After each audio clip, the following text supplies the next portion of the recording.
So let me ask y'all this, and we always have these debates. One quick side topic. What do you guys think of what Boston's done so far this offseason? It's weird for me because I'm like, you lost your two best perimeter defenders in Marcus Smart and Grant Williams, but you did bring in Porzingis, who was healthy last year and who was, I think, is coming off of one of his best career seasons. So now you have 3 20-point-a-game scores, but it's a really weird balancing act.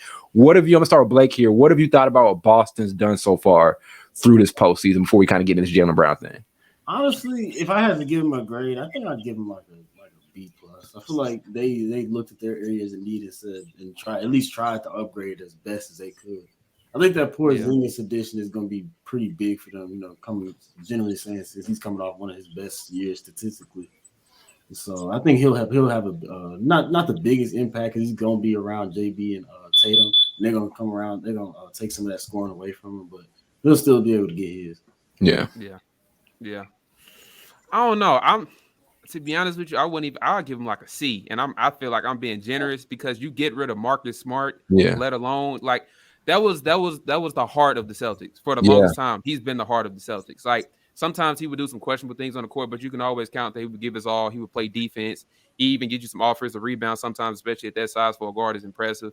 He would orchestrate the offense sometimes. He could be the point guard any night. I feel like Marcus Smart is definitely like a loss, and them getting Porzingis is not necessarily a bad move. It's a decent move, but it's just like that doesn't make them any better. I'm not going to say they got worse, especially if they lost Grant Williams too, who, like Ty, you said, that was another one of their great perimeter defenders. But you get Porzingis, that doesn't agitated. That really doesn't make you better. Like I'm not going to say, like I said, I'm not going to say they really got worse, but do I see them like beating the Bucks? Do I see them beat? I mean, maybe they can beat the Heat. Depends on if they get Dame. They definitely not going to beat them if they get Dame. But I just don't think they got better. To be honest, I think Porzingis. Like, how many touches does Porzingis need to be effective? That's true. He's going to get those touches with JB and Tatum. You know what I'm saying? Like that's a lot. And then the thing about with Smart and Grant and Brogdon was that they were effective, kind of like sharing touches. You know what I mean? And Brogdon in particular, before he got hurt, he went up from like a 15-point player to like 20 a game. Very reliable. That forearm injury, he was cooked after that. You feel me? But like they lost Brogdon too, didn't they? He went somewhere else. So like I think so. Yeah. So that's But anyway, So like I think they were a good team last year. I think that team. I don't think KP brings what they needed. I think what they truly needed was a real coach. You know what I mean? And I think they needed players like. I love Jason Tatum. You know what I'm saying? Big St. Louis. You know what I'm saying? Obviously, I'm a big fan. Been watching since high school, just like Bill. But like, you know what I mean? You can't turn it on and off like that. Yeah. It just can't happen. You know what I'm saying? And you got to take care of the ball. And it's like with JB, like, bro, you just turnovers city. And I think that I think JB has to learn how to play basketball like with the team. When he's just like it's like he played 21 his whole life, and that's how he learned to play the game. And I'm not trying to. He's still a dog, you know what I mean? Like, and at his top, he's he's efficient with it, but it just seems like it's not in the flow of the offense. And when he's not playing well, and he's generally turning the ball over because of how he forces things. And it's just like, bro, like. But I think they had the pieces when they were clicking. They were the most efficient offensive team in the history of the NBA. Yeah. On numbers. In the history of the first half of the season. You feel me? And then like all of a sudden, like, bro, like I think they had what it took. They just needed somebody to rally them in the moments like, yo, you know what I'm saying? Y'all need to tap in. You feel me? Have somebody, and I think Joey Gumball is not the dude, to figure it out for him. You know what I'm saying? Yeah. Joey Gabagool, is not the dude to figure it out for him.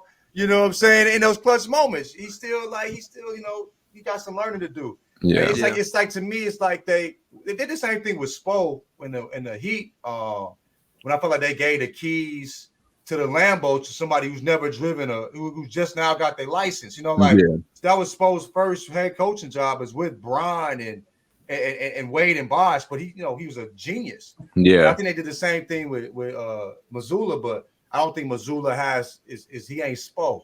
Yeah. You know what I mean? Like, we didn't see it in year one. We didn't see nothing close to that. Yeah. So that was a couple of the point about Porzingis, and that's what I'm really interested in seeing is how many touches does he need to be effective. What I'm worried about is, you remember the time when he was in Dallas, where he was pretty much a shell of himself, right? Like he was streaky. Wasn't he hurt though? Wasn't he hurt a lot though? He was, but then even when he was on the court, it's kind of like this offense is really pick and roll heavy. That was like the first year they kind of started going with the heavy pick and roll, you know, with Luka as the point guard. Ball 78% of the time. Exactly. And so Porzingis kind of became a shell of himself, where he was almost just, hey, sit on the perimeter and let's, you know, wait till you get open. Maybe he would create for himself a couple of times. I could see that being a thing here in Boston. We know Tatum and JB are very, you guys just said it, they fall into those possessions where it's really isolation heavy, right? Yeah. And they can turn those turnovers. How does that Porzingis thing balance out? Because we could see him falling back into that same position. You know, like I said, he was hurt, but even when he's around guys where he's not in a position where he's like creating as much, he can just become a catch and shoot, 3-point shooting big guy, and it's not that effective. You know, so that's another thing I'm pretty worried about with that team is, like I said, losing Marcus Smart, you lose that leadership and you lose that guy who can rally the troops. He's known for that. He's been so good at that. But also you balance it out by bringing in a guy who you're not sure. For one, there's still going to be health questions about him. And then two, you're not sure what version of himself he's going to be, just given how those first two guys play. Right. Yeah. So that's what's going to be interesting. And Grant Williams at one point was like first or second in the NBA in like shooting percentage, like, you know, like from the three, like he was just so efficient, catch and shoot, you know what I mean? Like, and played great defense.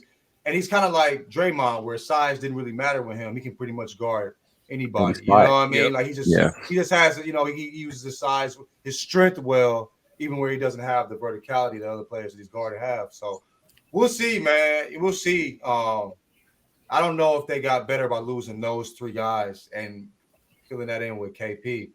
I don't think they got better, but we'll see.